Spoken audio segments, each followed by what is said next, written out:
First of all, when I started out, it was mainly to be just a history of the home and the mother and baby home and the children and the mothers, and to try and find a little bit out about them.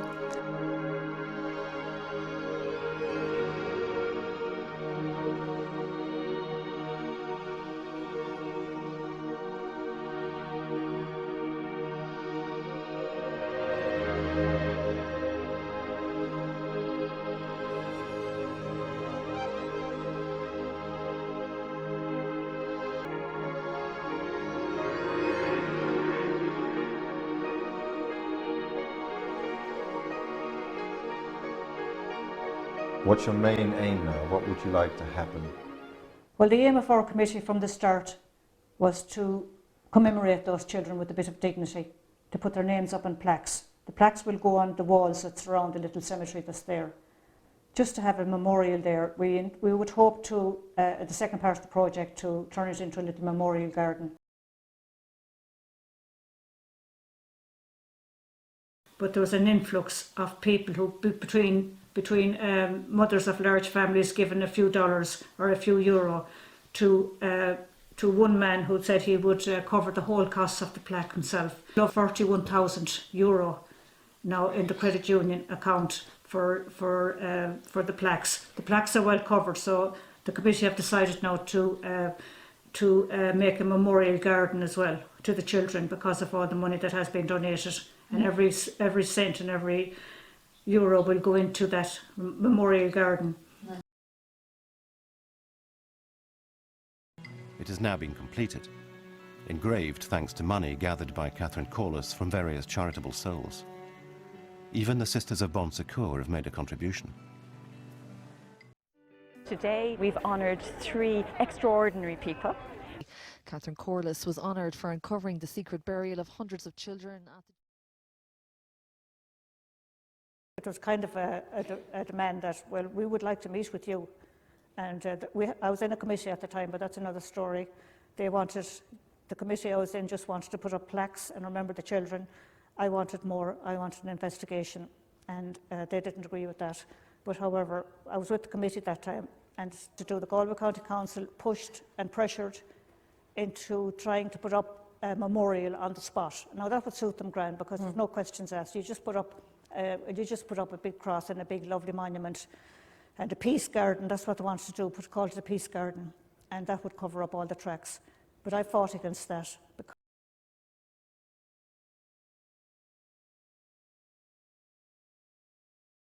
What I was getting from the authorities mainly, let them rest in peace, leave them there. You know, what's the point? We'll put a plaque over them. You know, and that's not it. You cannot put a memorial over a sewage tank. It was the ultimate insult to the mothers of those children and to the babies themselves. The ultimate. Who else would do it, or how could they do it?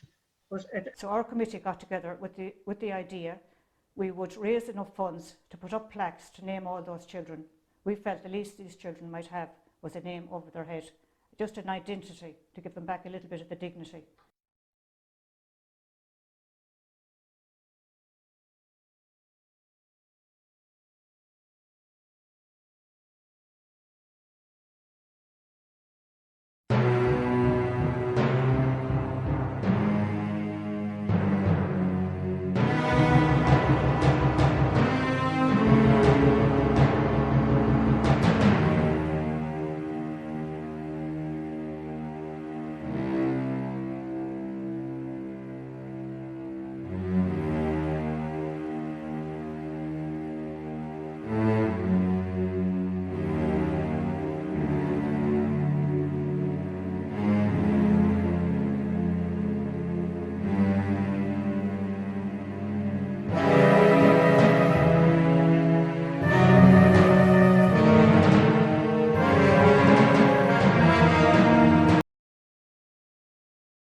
In the days and years following the discovery of the possible final resting place of hundreds of little children, who died from natural causes in a children's home in Tuam in County Galway, the name Catherine Corliss has remained in the hearts and minds of many people worldwide. She is not a professional historian, but has been given the title of Ireland's most famous historian ever, and has received many honours and accolades from individuals and organisations. the credibility of those making such presentations and of those who gave Catherine Corliss a platform to share her account of what happened in Tuam has been called into question as a result of such actions. Few, if any, of these organizations have disputed her testimony regarding such issues, not even those that take pride in being an excellent research facility.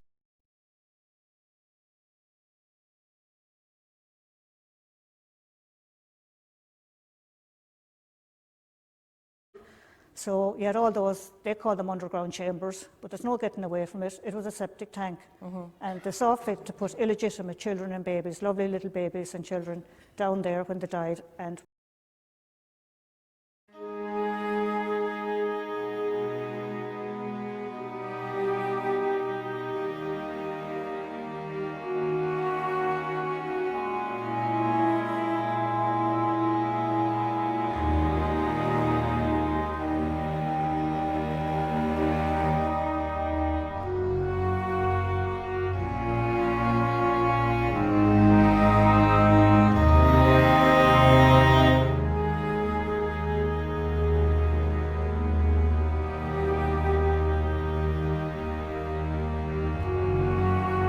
now they died from terrible causes. A lot of it coming up in the death worth was actually marasmus. Now that is starvation. And I would believe that the babies were just neglected, and if they were ill, I would doubt there was any fuss made over them.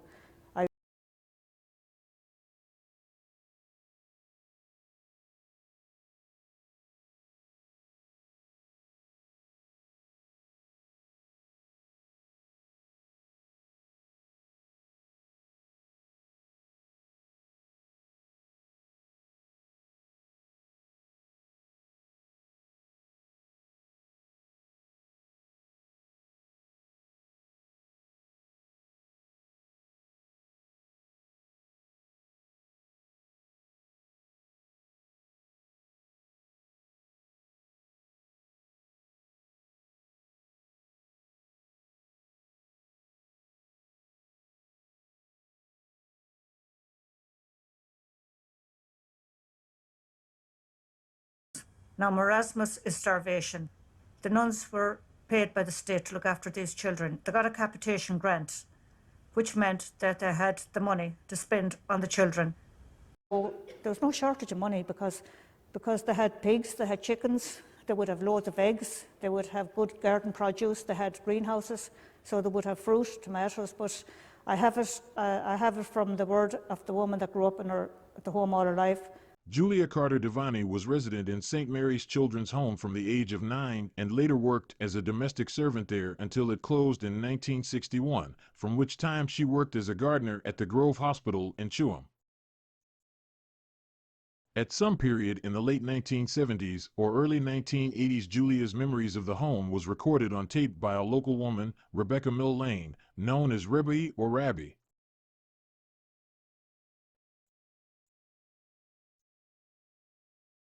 If you did listen to all the tapes like I did, I transcribed every single word that Julia Devani said. It took me days upon end. My transcript is every word that Julia said. Catherine Corliss transcribed these recordings for posterity and on occasions makes references to these memories, but does not always quote them truthfully. Julia Devani Carter's description of the amount of garden produce grown at St. Mary's Children's Home, as published on Catherine Corliss' own Facebook page, does not match the description of the same garden produce that Catherine Corliss quotes at every given opportunity.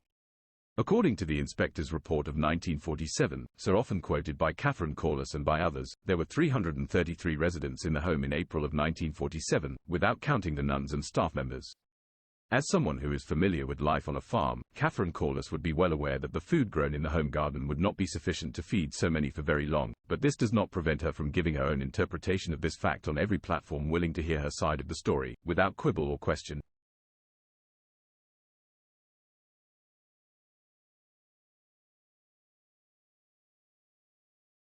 A joint television production by RTE and ITV, which was first televised in November 2021, entitled The Missing Children, and which is still available to be viewed on more than one internet channel worldwide, made very little attempt to show a factual interpretation of events, and has accused those running that home of very serious crimes, including the murder of hundreds of children by starving them to death for profit.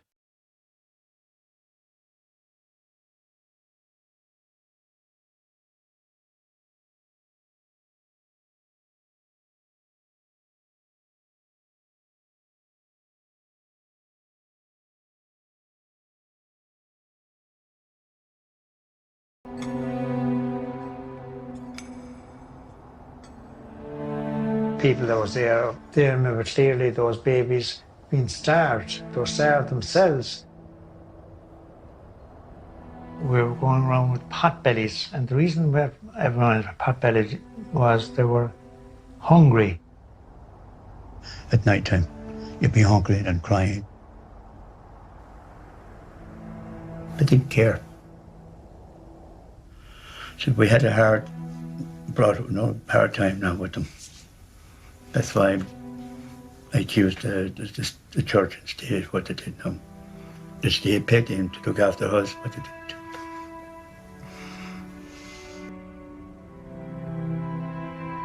It really struck me how some of the death certs said marasmus. Now marasmus is starvation. The nuns were paid by the state to look after these children. They got a capitation grant, which meant that they had the money to spend on the children. They kept hens and they kept chickens and they kept pigs, and they had an exquisite garden with every kind of vegetable you could think of. They grew everything. So there was no need at all to let so many children die. The mother and baby homes, they were profitable institutions because they were paid a capitation fee per child. And the more they starved the child, the more they ensured that the child lived in rags and was kept in the cold, the more money they made. The Bon Secours is a very rich order. It makes its money from private healthcare now, both here and in the States and other parts of the world. But I don't know any poor order of nuns, to be honest with you. The Bon Secours are not only a religious order that operated in Ireland, but an international network of orders. The Bon Secours order today is involved with operating a massive private healthcare group and private hospitals around the world. The Bon Secours nuns are in the top 20 when it comes to medical providers in the US. If you go to their website, you'll find fancy marketing about their mission to help those in need, but the experience of the mothers and babies in Tuam was very different. They're meant to look after those who can't look after themselves. They were entrusted with these children. There are many questions about the money that was made through these institutions that separated mothers from their children and in which so many children died.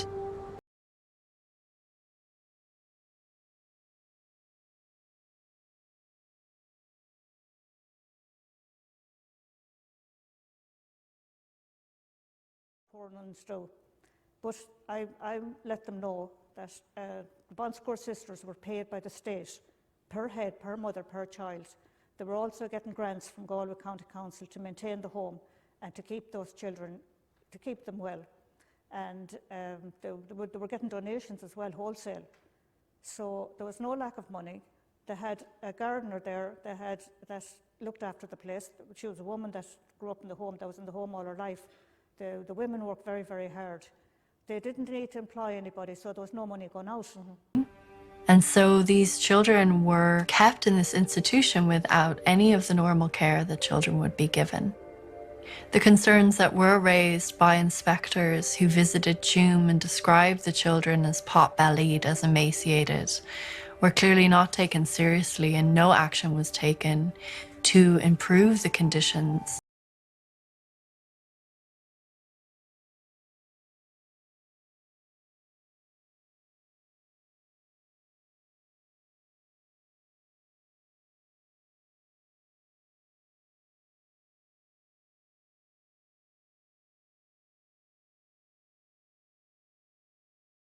An excerpt from the April 1947 inspector's report is displayed in this clip from the documentary, The Missing Children. While Cailin Hogan suggests that there were multiple cases of pot-bellied children in the home, Miss Alice Litster, the Department of Health inspector, pointed out that there were several cases of emaciated children, but only one 7-month-old boy was classified as pot-bellied.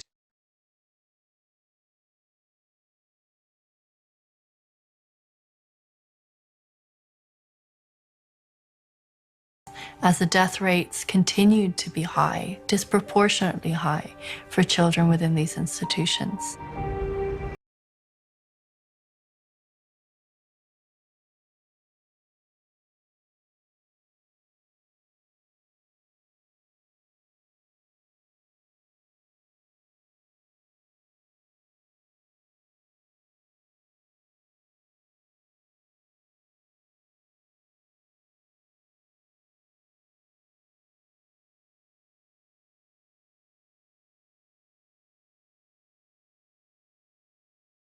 The reasons for deaths seem to be in more or less blocks. You would get measles, measles, measles, measles, etc., etc. It was almost saying, putting something down for the sake of it. From my research, when babies had these common diseases, they didn't separate them. Cots were still very much together. The Bon Secours sisters were a nursing congregation as they are today. They would have knowledge of medicine and care. After all, their logo is, and always has been, to offer care and help for the sick. And especially Tuam, it shouldn't have had such high rates of death. The reasons for deaths seem to be in more or less blocks. You would get measles, measles, measles, measles, etc., etc. It was almost saying, putting something down for the sake of it. As a researcher, Catherine Corliss should have been aware of the fact that a few weeks after the health inspector's visit to Tuam in 1947, a measles outbreak occurred in the children's home. One of the victims of this epidemic was John Desmond Dolan, the brother of Anna Corrigan. He was not the only casualty of this outbreak. Along with Catherine Corliss, Anna Corrigan brought out the story of the Tuam baby's burial scandal, which led to a commission of inquiry into mother and baby homes, which concluded in January 2021. Anna's voice has been a loud one in calling for justice and closure. She says the report falls short of both.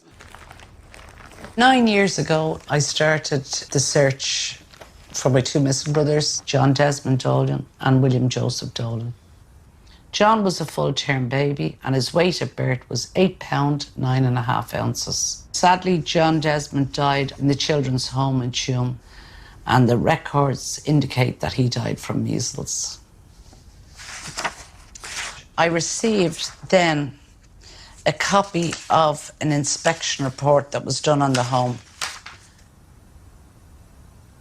My mother would have left the home in February, so 2 months after she had left, John Desmond Dolan is actually recorded here. Now, a miserable, emaciated child with a voracious appetite and no control over bodily functions, probably mentally defective.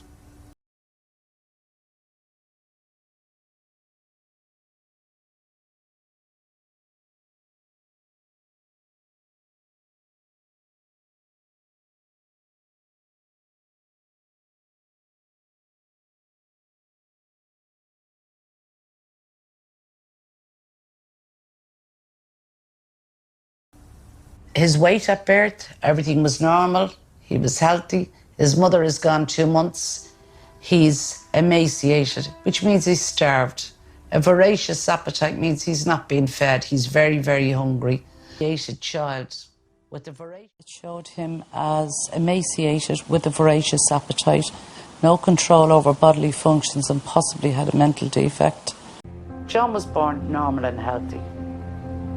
They starved him to death. There's no question about it. Emaciated, you're starving. Voracious appetite, you're not being fed. Subsequently went and made a missing report on John that he didn't die of the measles, he died of malnutrition and neglect. Although Anna Corrigan has stated on numerous occasions that her brother, John Desmond Dolan, was purposefully starved to death, she has never shown any proof to support her claims. The document that Anna Corrigan is holding up lists her mother Bridget's health as normal, but it makes no mention of her brother John Desmond Dolan's health, despite the fact that he was a full-term baby. The fact that his birth was reported as normal suggests that there were probably no issues during his actual delivery. Anna Corrigan's discovery that her brother was labeled a congenital idiot in the official death report has sparked her outrage. She has taken this matter to the Irish police force. However, a detailed examination of the death list reveals a different narrative. Despite her assertions and public displays of anger across various media platforms, John Desmond Dolan is not the only one characterized in this manner.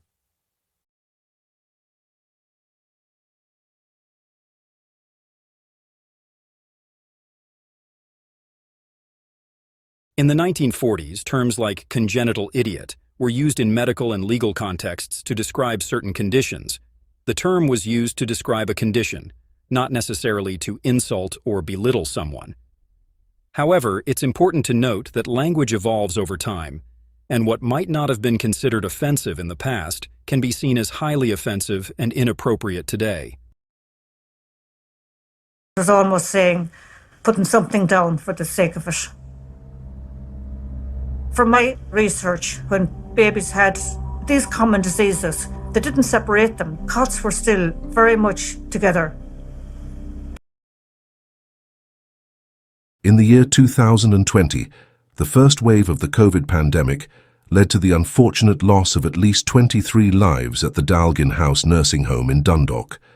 This occurred despite each resident having a private room with an ensuite shower, toilet facilities, and a door for isolation.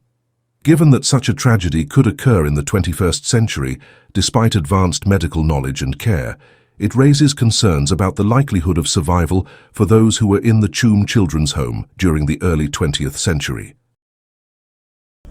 The Bon Secours sisters were a nursing congregation as they are today. They would have knowledge of medicine and care. After all, their logo is, and always has been, to offer care and help for the sick. And especially Tuam, it shouldn't have had such high rates of death.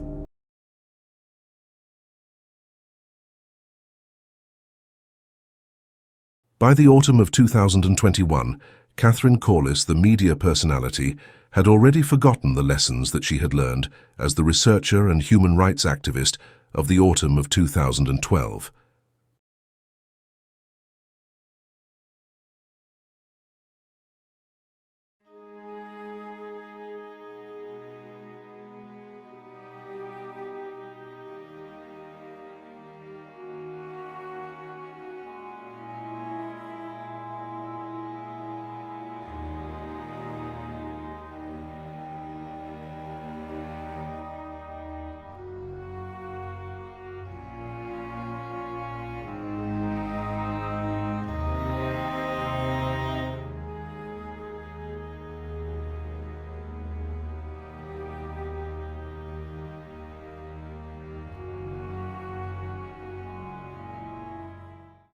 And the BAFTA goes to the missing children. Thank you so much. It's an incredible honour for us to win this documentary.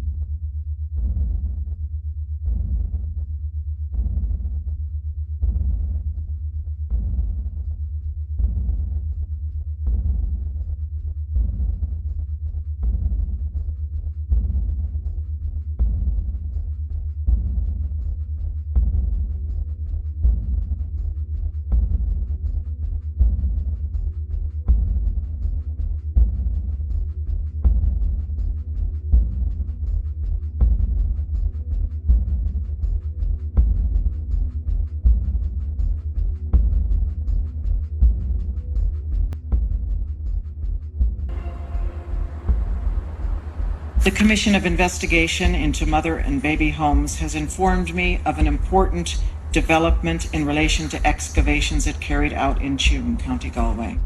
The Commission's excavations have revealed that human remains are visible in a series of chambers that may have formed part of sewage treatment works at the former Bon Secours Mother and Baby Home. And importantly, they traced the remains.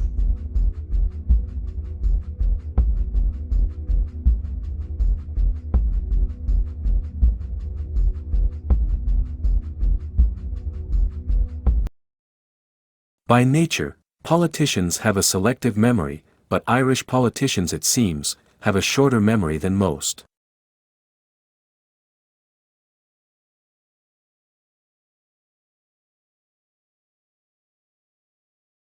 Reaction from politicians was swift and predictable, with many scrambling to be seen to be heard the loudest in their condemnation of the nuns of Tuam.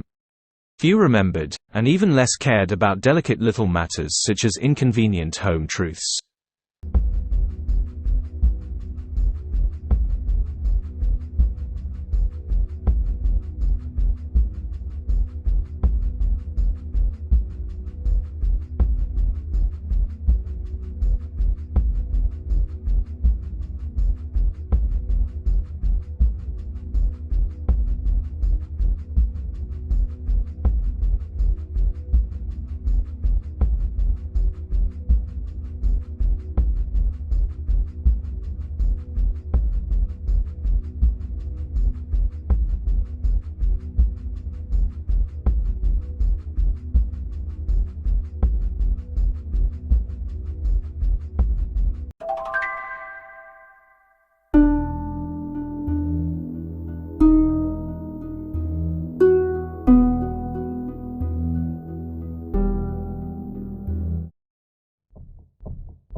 And the conditions in Tuam almost certainly contributed to the deaths of children. The mothers who were forced to work were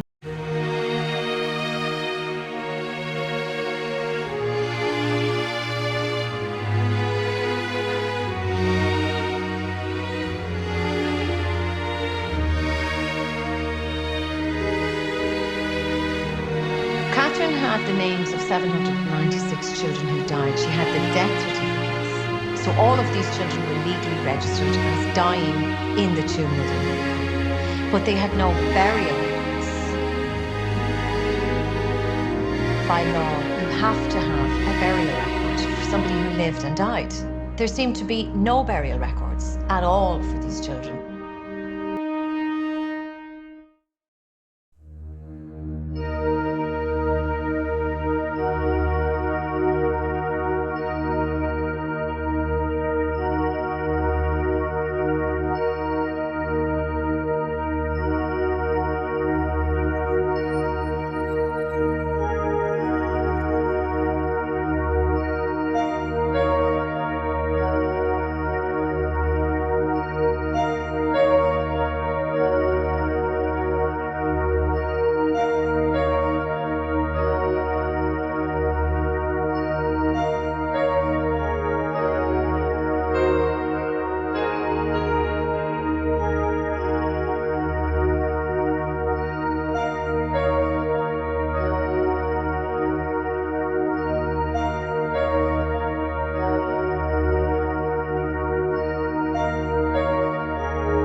babies had been thrown in a sewage tank. I think we have to start with the fact that it's a crime scene and we need to know what happened.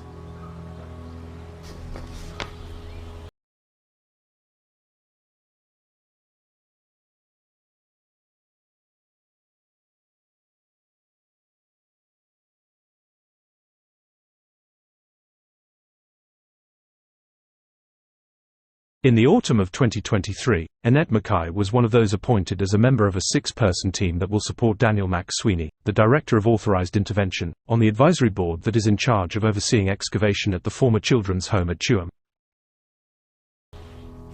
This is my sister's death certificate. And then it gets really murky. So, Mary Margaret, whooping cough, cardiac failure, certified. Why did my sister die of a treatable disease, whooping cough? Why would a baby die of whooping cough?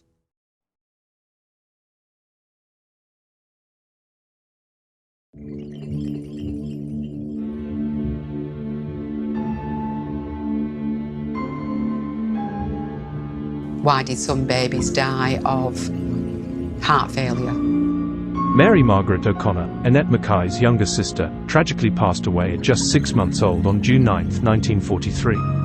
Her death was not an isolated incident, but part of a larger tragedy, a whooping cough epidemic that took many lives during a time of war and extreme hardship. However, Annette Mackay's recent appearances across various media platforms may give the impression that these events are more recent and that her sister was the sole victim. This is not accurate, as the epidemic occurred many years ago and claimed numerous lives. Why did babies die of malnutrition? How is this happening? While Catherine Corliss and other sources often claim that malnutrition was the cause of death for many children at the children's home in Tuam, the reports provided in the Commission of Investigation's 5th interim report and final report do not mention malnutrition in great detail. There is no record of it happening in St. Mary's home in Tuam.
The story of the lost babies of Tuam has been called Ireland's greatest shame, and that is precisely what it is, but the real shame is on the many who are exploiting the deaths of hundreds of little Irish children for their own sordid personal agendas.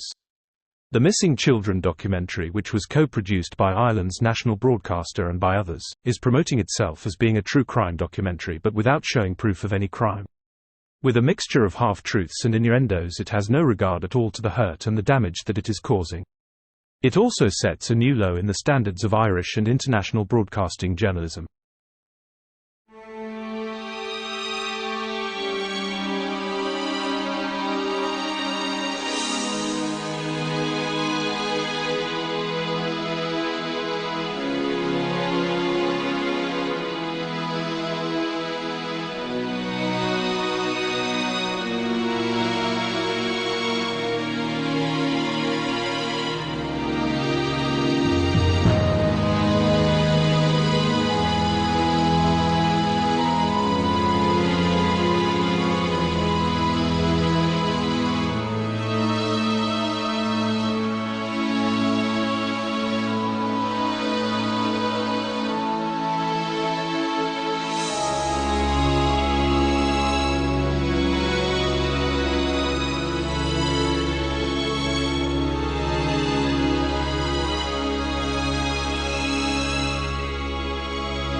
In the autumn of 2012, a dream was born: to raise a monument to celebrate the lives of little children who never had a chance to live.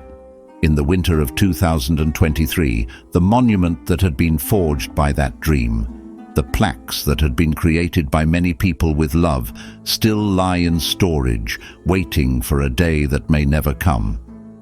The legacy of love has turned to a legacy of hate, but the flame has not yet been extinguished. The dream still burns with a fire that will never die.